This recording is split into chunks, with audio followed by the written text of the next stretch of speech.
What's up guys, welcome to another pickups video, and this is pickups video 18 from August to September, and two handhelds and quite a few Nintendo stuff I picked up. So we're going to just go straight to it. First thing I got is a Game Boy Advance SP. This is given to me by a good friend of mine. Donated it to me, and I ended up getting it's kind of like an R4 card, but this is a emulator, like an EverDrive cartridge. You put an SD card in. Can't remember how many gigs I got. Oh yeah, it's a 2 gig card in here. I think this one you can only have up to 2 gigs. The actual R4 ones for the GBA you can have a lot more. And I put a few games on here. Didn't come with the charger, so I had to get a charger for it. So I got DS ROMs. Obviously you can't use the DS games, but GBA ROMs on here. Game Boy, Sega Master System, Game Gear ROMs, and PC Engine. I was going to do a video on this, on a tutorial.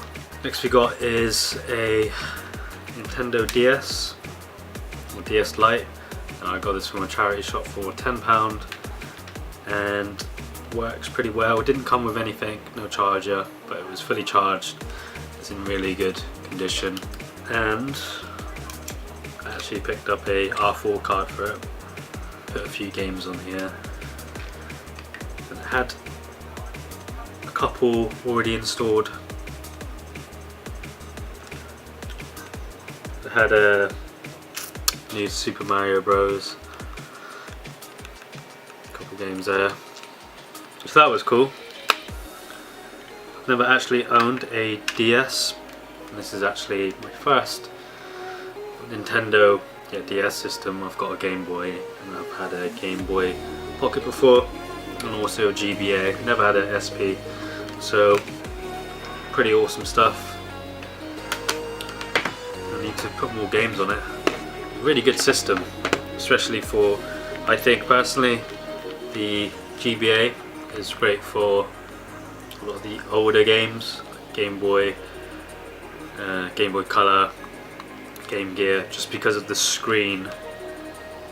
It's like an older LCD screen where you can kind of see the scan lines on it, while as on the DS it's an LCD screen, so it just, I guess this is an LCD screen, but it has a sort of CRT effect. It's better for playing older games, especially ones with a smaller aspect ratio. So those are my two handheld pickups. I did pick up a Game Gear as well, but it was a Game Gear that needed repairing. What else we got? N64 games. So we've got a box copy of Pokemon Stadium, 2 of them. This is the one with the transfer pack for your Game Boy. And these aren't really that cheap.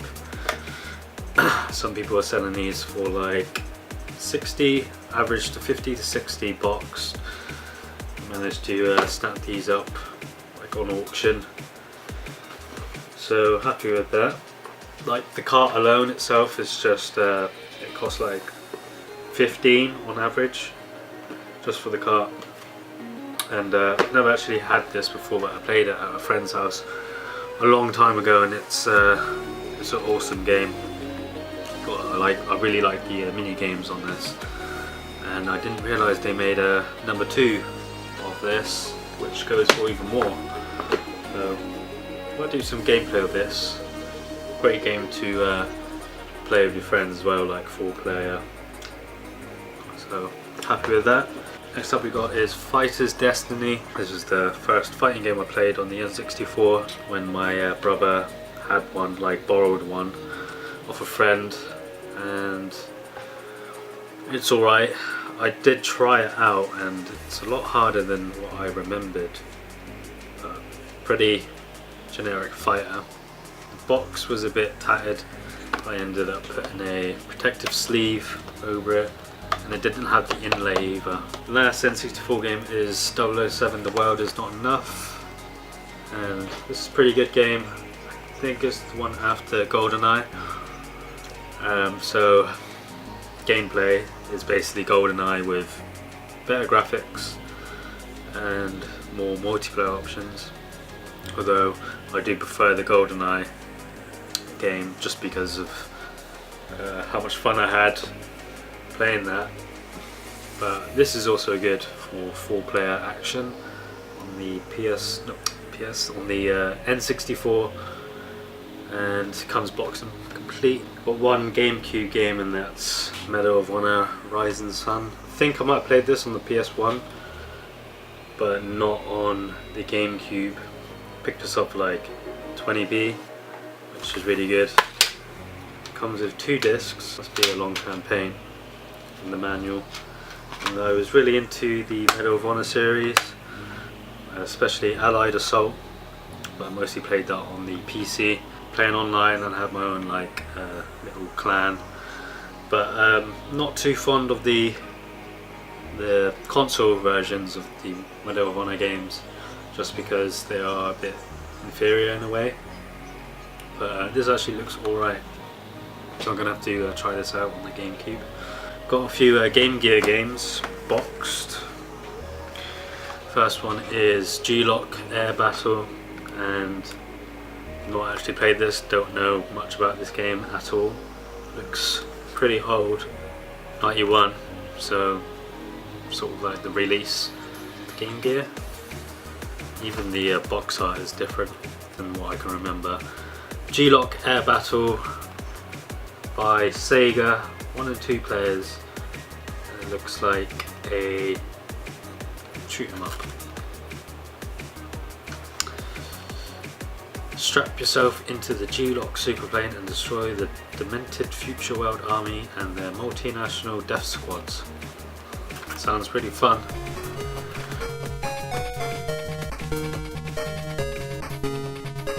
Next we got is Ninja Gaiden, and I didn't actually know they made one for the Game Gear. I don't remember playing it as a kid. And look at that box art. That box art is awesome. And I do like the Ninja Gaiden series. I think they are fun, but never really played any of the old 16-bit Ninja Gaiden games before 8-bit. This basically looks like Shinobi, if I got to be honest with you. Cinema screens unfold the baffling clues to Ryu's quest. It's official Sega seal of quality. This is also a different box art than the normal grey sort of square lines. Picked this up. Little Mermaid. Ariel the Little Mermaid. I guess this is the first mermaid game. It was probably made for the Master System. But this is the Game Gear port. Not actually played this before.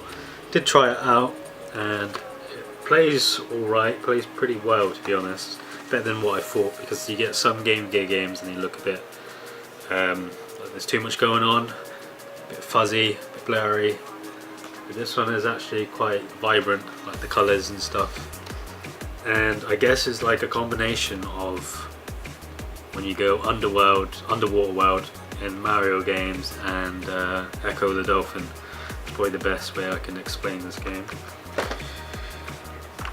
Super Monaco GP, and I think I used to have this as a kid, but I don't remember having the box for it. Basically just a Formula 1 type of racer, kind of like Outrun. Pretty good game though, Monaco GP. And we've got a sealed copy of Sonic the Hedgehog 2. This actually came with a bundle that I bought, a Game Gear bundle. I think I bought these two standalone, like by itself. These two at a car boot sale. Surprised to see see this sealed, but I did do a little price check and these don't really go as much as I thought they would. I guess because they probably made quite a lot of these. Still pretty rare to find them sealed, although you probably only get like 30 quid for it sealed and half the price for that unsealed. So there is my boxed Game Gear games. Now we go on to the loose Game Gear games, and Micro Machines. Really weird, like cartridge. I've never seen one of these before. By Codemasters, and played this, and it's actually pretty much like the Mega Drive version, Genesis version, and it's yeah, I do like Micro Machines games, and this one is definitely worth picking up for the Game Gear. Highly recommend it. Sonic 2 loose. This is a duplicate now, and I'm probably going to bundle this with a fixed Game Gear and sell it on. Also picked up Sonic 1 as well, which is somewhere around. Global Gladiators, and this is a game made by Virgin Games and is a McDonald's endorsed game. Never played this before. I think I remember it. Did try it out. It's actually a not bad platformer, but there's a lot going on, and hit detection and stuff like that is not so great, but it's a fun game. Andre Agassi Tennis, I remember this guy. Tried this out, and it's quite difficult to play just because of the sort of your players kind of move around too fast, but graphics wise it's pretty decent. Made by Tech Magic, never heard of them. Ernie Els Golf, no idea who that is.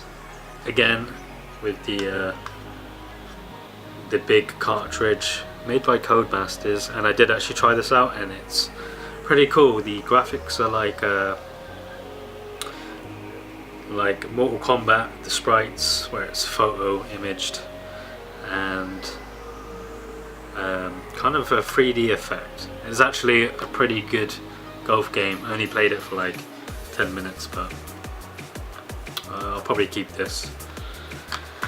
And another one, we've got Putt and Putter, and basically kind of like mini golf in a way.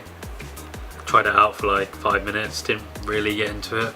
Last couple of things we got is two Sonic All-Star, Sonic All-Star Transformed Racing. I said it the wrong way around. Sonic All-Stars Racing Transformed, and I've been playing this on the PS3, trying to complete it on World Tour mode, and I found these for £1 each, and I thought, why not? You know, it's made by Tomy, popular brand for miniature like figurines. You got Knuckles and Sonic. That's the only ones I saw. If I saw all the other characters like Tails and stuff, probably would have got them. But basically, you just pull them back and release, and they go. And we have a Dr. Robotnik or Dr. Eggman. Plug them into the headphone jack and they dangle. I did see a Sonic with various poses, Knuckles, but I just decided to get one, and that's Dr. Robotnik, also made by Tomy. So that is my pickups for August and September. Hope you guys enjoyed. Quite a few things. I'm sure I've missed out something else. I just haven't wrote it down. Hoping to pick up more stuff, and I need to do a video on the R4 card or emulator card, EverDrive card, whatever you want to call them, for the GBA and DS Lite. So check that out. And yeah, pretty good retro pickup, I'd say.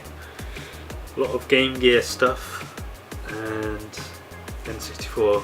I'm looking more at sort of the boxed N64 games. Some of them are quite expensive, that's the only problem, and some of the rare Game Gear games are kind of hard to find. You generally just see the same ones. So yeah, thanks for watching guys, and I'll see you again soon.